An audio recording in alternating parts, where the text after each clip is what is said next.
بسم الله الرحمن الرحيم. اهلا بيكم معايا على قناة أميرة وكروشيه. يا رب تكونوا كلكم بخير وصحة وسلامة بإذن الله. النهاردة ان شاء الله هنشتغل مع بعض طريقة عمل مفرش مدور على شكل قلوب. شكله حلو جدا ورقيق، وكمان سهل جدا في شغله حتى للمبتدئات، لان هو كله عبارة عن أعمدة بلفة وسلاسل، مفهوش اي غرز صعبة خالص. المفرش ده انا كنت شفت صورته على انستجرام ونزلتها على الفيس، وفي بنات كتير جدا طلبوا الطريقة سواء فيديو او باترون، وهو ملوش فيديو ولا ليه باترون، فانا اشتغلته معاكي كده بمجرد النظر للصورة الاصلي، والحمد لله طلع مظبوط جدا زي ما انتي شايفة كده. تمام. المفرش الأصلي مشغول بخيط متوسط السمك زي إليس ديفا كده أو قطن كولد، بس أنا عشان كنت عايزة أعمله لراس السنة يبقى لونه أحمر، فما لقيتش عندي خيط متوفر إلا خيط قطن سميك اسمه باريس، وهو تقليد لقطن جولد بلس، يعني فتلته أسمك من قطن جولد. فزي ما انتي شايفة كده طلع السمك بتاعه عريض عن السمك بتاع المفرش الأصلي. وانتي طبعا تقدري تشتغليه باي خيوط قطن تكون متوسطة السمك، هيديكي نتيجة حلوة في النوعية دي من المفارش. انا زي ما قلت لك اشتغلته هنا بخيط باريس تقليد لخيط اليس كوتون جولد بلس، واشتغلته بإبرة مقاس 3 الألمونيوم. أخد مني 85 جرام من الخيط، وطلع قطره مقاسه كده 30 سنتي. وطبعا حجم المفرش ووزنه بيختلف حسب نوع الخيط اللي انت هتستخدميه. انت طبعا تقدري تعملي المفرش كده كامل، وممكن تعملي الجزء جوه اللي جوه ده تخلصيه لحد الشكل الاول من القلب ده يبقى مفرش صغير، او يبقى كوستر للكوبايات، هيبقى شكله حلو جدا. تمام. يلا بينا نبدأ مع بعض ان شاء الله في شرح المفرش. وقبل ما نبدأ، لو لسه ما اشتركتيش في القناة ما تنسيش تشتركي في القناة وتفعلي الجرس عشان يوصل لك كل جديد. يلا نبدأ بإذن الله. نبدأ بسم الله الرحمن الرحيم. أول حاجة بنعمل دايرة سحرية، أو بتشتغلي 5 سلاسل وتقفليهم بمنزلقة، بس الأفضل إن انتي تعملي دايرة سحرية عشان فتحة البداية عندك تبقى ضيقة. فاحنا أول حاجة بنعمل الدايرة السحرية. وأنا بشتغل الدايرة السحرية بعمل عقدة البداية كده وبوسعها وبدخل أشتغل جواها على طرفين الخيط. دي بالنسبة لي أسهل دايرة سحرية، إن احنا نشتغل الأعمدة جوه عقدة البداية. تمام. فانت كده اشتغلتي عقدة البداية. السطر الأول هترتفعي 3 سلاسل، 1 2 3، ودول بنعتبرهم أول عمود بلفة، يعني بنعدهم عمود. هتاخدي لفة على الإبرة وهتدخلي جوه الدايرة السحرية تشتغلي 11 عمود بلفة. تاخدي لفة على الإبرة وتسحبي الخيط كده، فبيبقى عندك 3 لفات. بتاخدي كل لفتين مع بعض. دي كده طريقة العمود أبو لف. تمام. بناخده عدد لفاته على مرتين. هتدخلي تشتغلي تاني عمود بلفة، تاخدي عدد لفاته على مرتين. كده اشتغلنا عمودين، كده 3 4 5. واهم حاجة وانتي بتعملي الأعمدة جوه الدايرة السحرية بتبقي واخدة لفة الخيط دي كده، بتبقي واخدة الخيط معاكي تحت الأعمدة. تمام. يعني ما تسيبهاش وتشتغلي على خيط واحدة بس من الخيط، لا لازم تشتغلي على الاتنين مع بعض. كده اشتغلنا 5 أعمدة، 6 7 8 9 10 11. وبارتفاع ال3 سلاسل يبقى كده عندنا 12 عمود بلف. هنشد بقى الخيط بتاع الدايرة السحرية. تمام. بتشديه كده، فكده انتي بتضيقي الفتحة بتاعة البداية. تمام. هنقفل بقى السطر باننا بندخل على 3 سلسلة من سلاسل الارتفاع، وبنقفل بمنزلقة. كده احنا قفلنا السطر الاول. بنظبط بقى السطر الاول كده، وبتضيقي برضو ايه الدايرة السحرية بقت ضيقة معاكي كده. اهم حاجة لما تعملي دايرة سحرية في اي شغل تقفليه كويس عشان ما تفكش منك. فانا عشان لو انتي لسه مبتدئة هوريكي تقفيل الدايرة السحرية لما بتشتغليها بتقفليها ازاي. انت دلوقتي عندك الخيط اهو جاي معاكي كده، فانت هتقفليها في اتجاه الخيط، تمام؟ يعني مش هتلفي بقى كده وتقفليها كده، لا، هتقفليها في اتجاه الخيط. هتدخلي كده تحت الأعمدة، تمام، وبتسحبي الخيط وتروحي جاية داخلة تاني جوه تحت كده الأعمدة، بس ما تدخليش وتعدي الإبرة تبقى باينة عندك، يعني ما تخليش الإبرة تبقى باينة عندك، وتقفلي كده، تمام. وبكده انت هتبقي ايه ان شاء الله تضمني ان لما تغسليه الخيط ما يفكش معاكي، تمام. اشتغلنا كده خلاص اهو، مشينا في اتجاه الأعمدة، بنرجع مرة واحدة بس كده في عكس الاتجاه عشان نثبت الفتلة حلو، وبكده خلاص بتبقي ثبتيها في الظهر وفي الوش اهي مش باينة، وبتبقي ان شاء الله ضمنتي بإذن الله ان الخيط ما يفكش معاكي. بعد كده بقى بتقصي الفتلة دي خلاص، تمام. وكده احنا قفلنا شغلنا حلو. ده كده شكل السطر الاول عندك، مشى معانا عبارة عن 3 سلاسل ارتفاع و11 عمود، يعني يعتبر 12 عمود بلفة. السطر التاني هترتفعي 3 سلاسل، 1 2 3، واحنا هنا هنزود فهنشتغل على كل عمود عمودين، فاحنا ارتفعنا 3 سلاسل، هندخل على تالت سلسلة من سلاسل الارتفاع في السطر اللي تحت، وهتشتغلي جواها عمود بلف، فكده يعتبر اشتغلتي على اول عمود عمودين. على اول عمود بعد الثلاث سلاسل اللي بيعتبر تاني عمود بتدخلي وبتشتغلي عمودين، 1، وفي نفس المكان بتشتغلي عمود تاني، وهتمشي السطر كله بنفس الطريقة. على كل عمود هتشتغلي عمودين، 1 2، هتكملي السطر كله بنفس الطريقة. على كل عمود هتشتغلي عمودين، وهنيجي نكمل مع بعض. بعد ما اشتغلتي على كل عمود عمودين بقى عندك 24 عمود بما فيهم ارتفاع الثلاث سلاسل، يعني عندنا 23 عمود والثلاث سلاسل هما العمود ال24.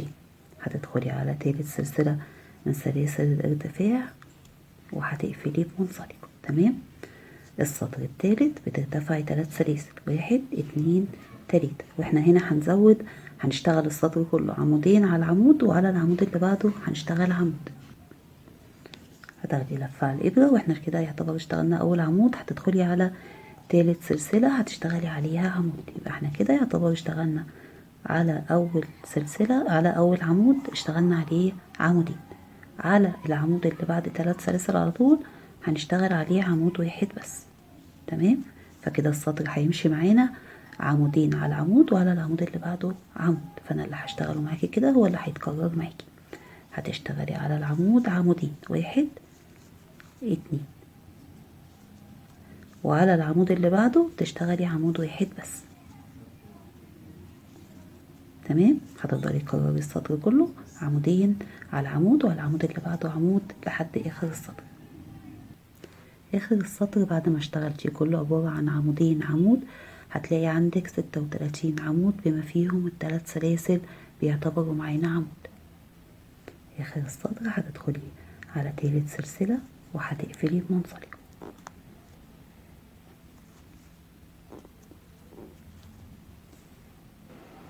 السطر الرابع، واحنا هنشتغل السطر الرابع بغرز الكلاستر اللي هي العنقود او الحمص، اللي هي بناخد من كل عمود لفتين وبنسيب منه لفة على الإبرة، وفي الآخر بنرجع ناخد اللفات مع بعض.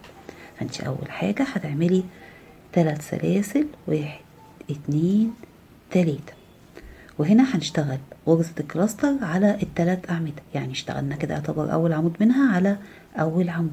هتدخلي على تاني عمود اللي هو يعتبر أول عمود بعد السلاسل، تمام. فده كده عندنا تاني عمود، بنشتغل عمود بناخده منه لفتين ونسيب لف، وتاخدي لفة على الإبرة وتدخلي على العمود وده يعتبر التالت، وتشتغلي عليه تالت عمود من غرزة الكلاستر، بتاخدي منه لفتين وتسيبي لفة على الإبرة، تمام. احنا كده عندنا 3 لفات عشان ده اول السطر بس، تمام. فبتاخدي 3 لفات مع بعض كده وبتقفلي عليهم، يبقى احنا كده عملنا غرزة كلاستر يعتبر على الثلاث اعمدة. تشتغلي بعدهم 3 سلاسل، 1 2 3، ودول فرق ما بين غرزة الكلاستر وغرزة الكلاستر اللي بعدها. احنا هنشتغل السطر كله بنفس الطريقة دي، هتشتغلي 3 أعمدة بنفس الطريقة. أول عمود من غرزة الكلاستر الجديدة تشتغليه على نفس العمود اللي عملتي عليه تالت عمود من غرزة الكلاستر، هتدخلي كده وهتشتغلي عمود تاخدي منه لفتين وتسيبي لفة على الإبرة، وعلى التاني بتشتغلي تاني عمود من غرزة الكلاستر تاخدي منه لفتين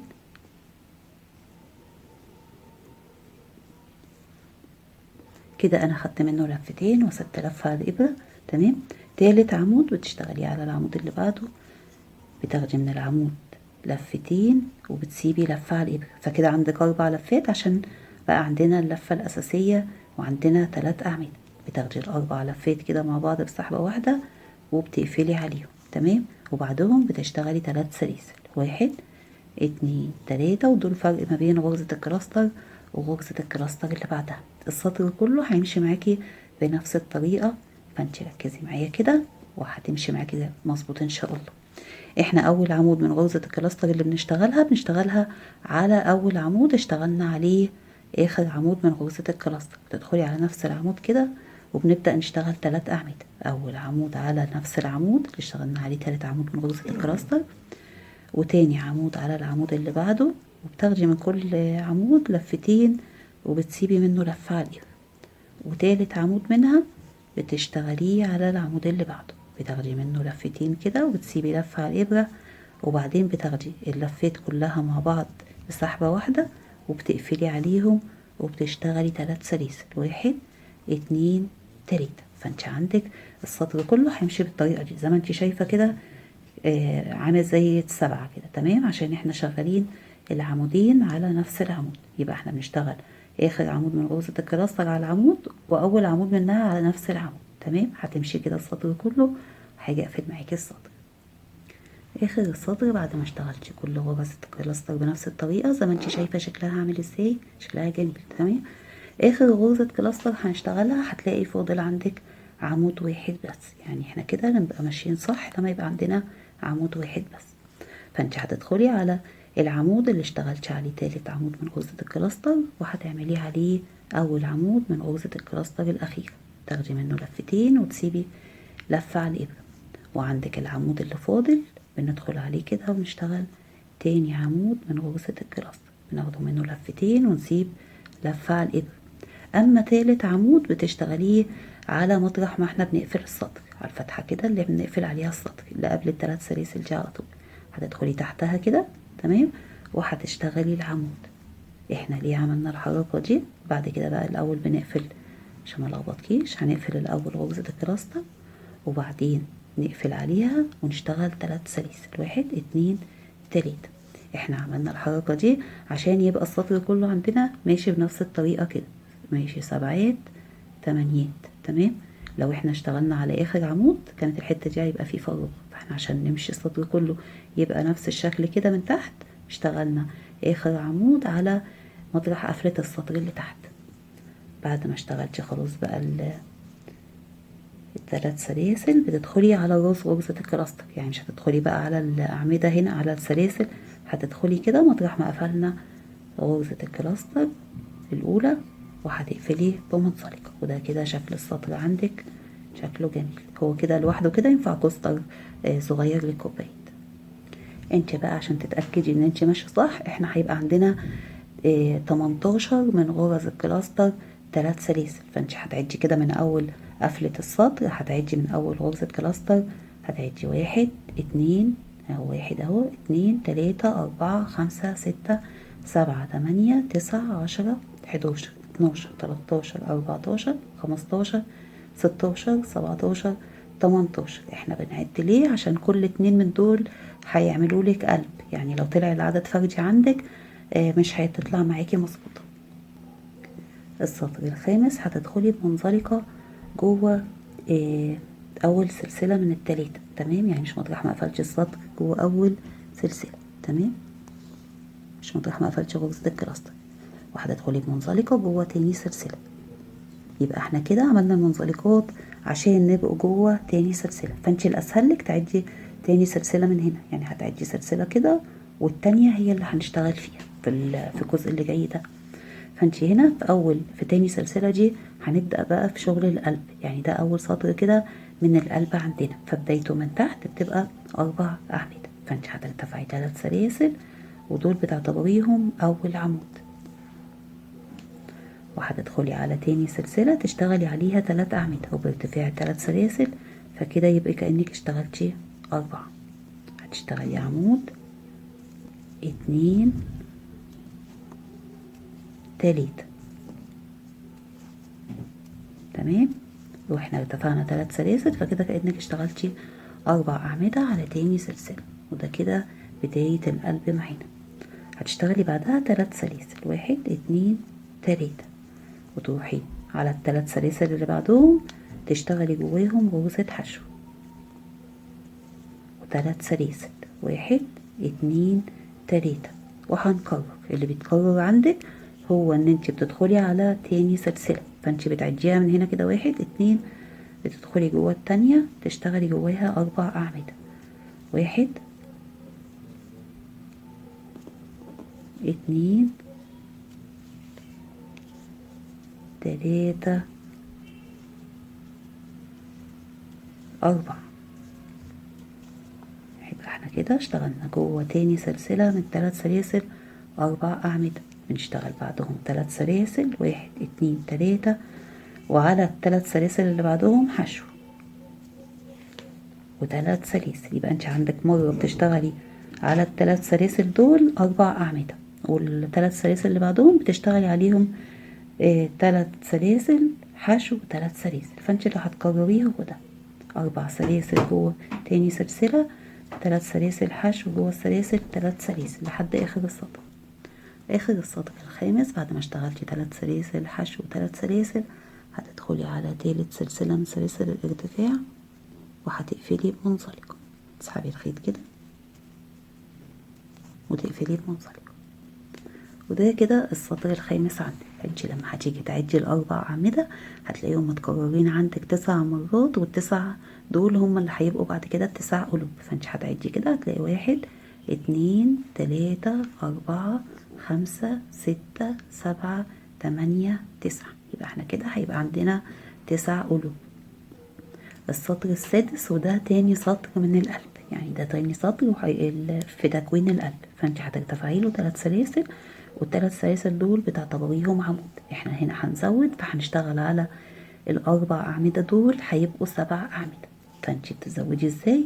بتشتغلي على اول عمود عمودين، اشتغلتي ال3 سلاسل هتدخلي كده على تالت سلسلة وهتشتغلي عليها عمود، فكده يعتبر اشتغلتي على اول عمود عمودين. على تاني عمود هتشتغلي برضو عليه عمودين، 1 2. يبقى احنا كده زودنا على اول عمود وزودنا على تاني عمود، فبقى عندنا 4 أعمدة. على التالت هتشتغلي عمود واحد بس، يعني مش هنزود. تمام، فاحنا كده بقى عندنا 5 أعمدة، فعلى الرابع هتشتغلي عمودين فهيبقوا 7. تمام، يبقى احنا كده اشتغلنا على ال4 أعمدة 7 أعمدة.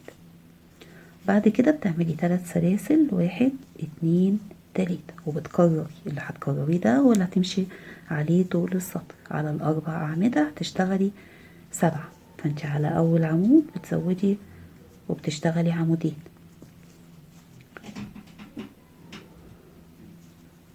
على التاني عمودين، 1 2. أما على التالت عمود واحد بس،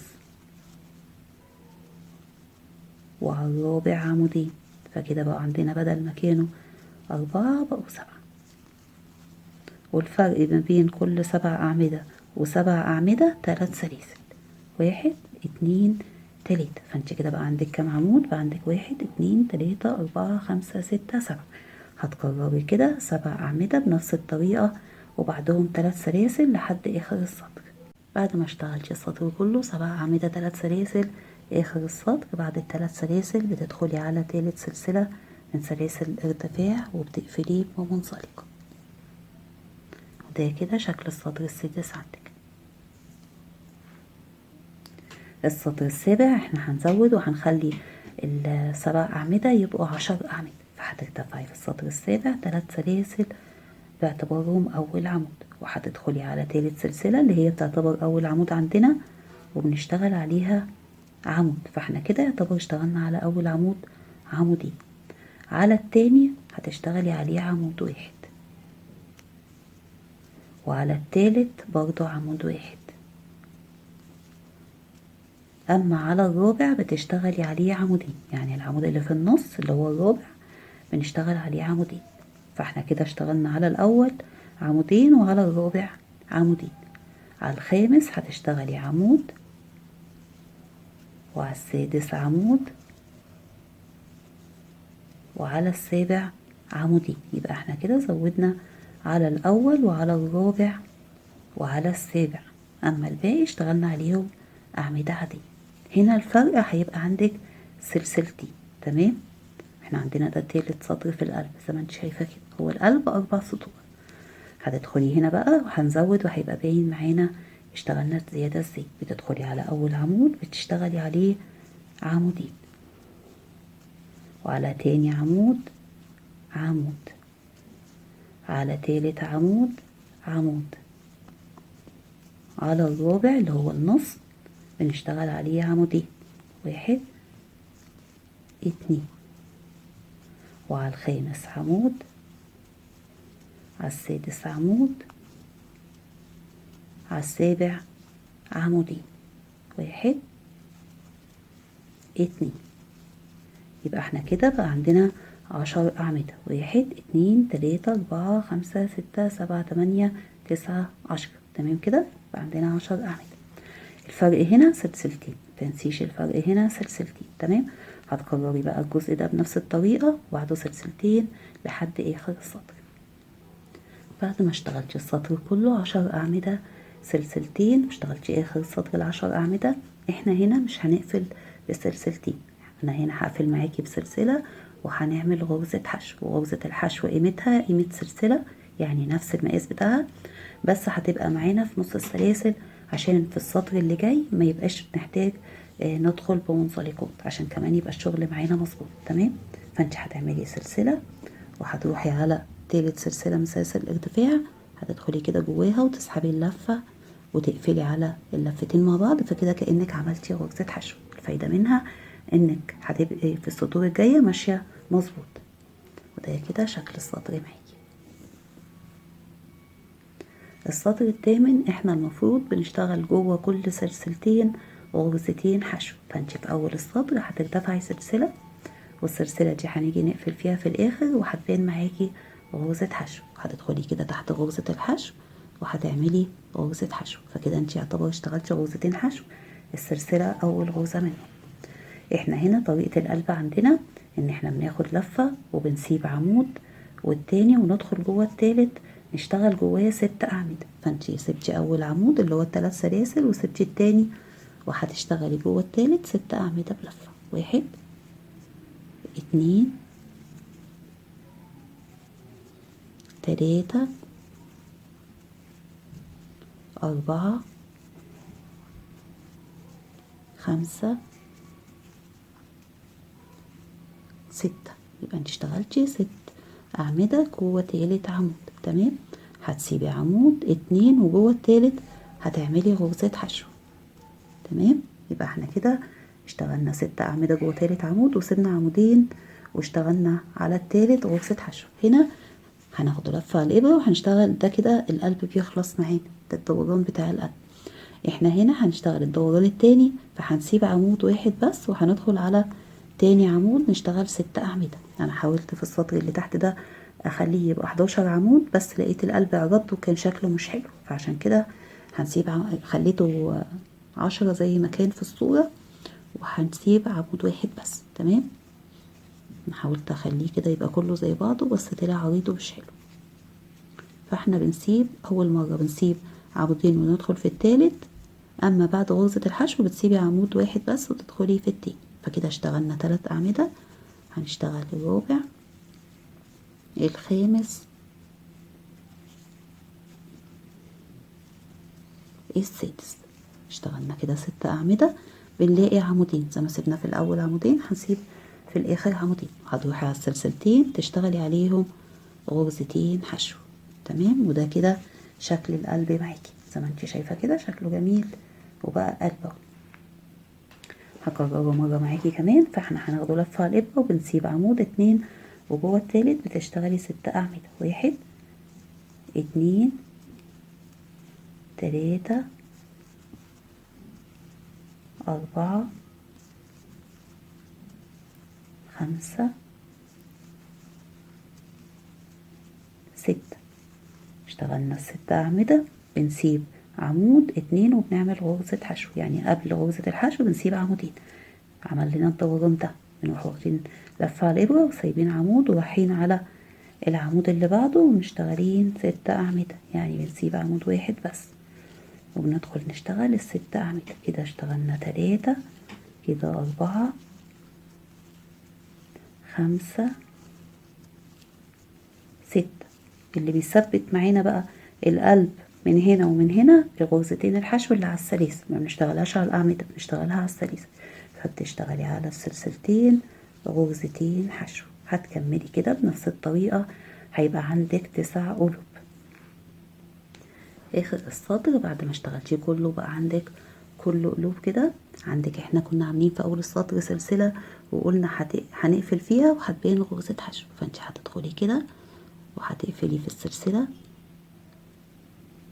تمام، وهتبان معانا كأننا عاملين غرزة حشو. وده كده شكل السطر عندنا بقى كله قلوب اكتملت معي. انت ممكن لو حبيتي تعملي مفرش صغير يبقى النهاية لحد كده. تمام، يعني هو كده مفرش لوحده. كمان لو شغالاه بخيط رفيع هيبقى كوستر صغير. يعني لو اشتغلتيه بخيط زي خيط اليس ديفا السطور بتاعته هتبقى اقل، فهيبقى صغير على شكل القلوب الحلو ده.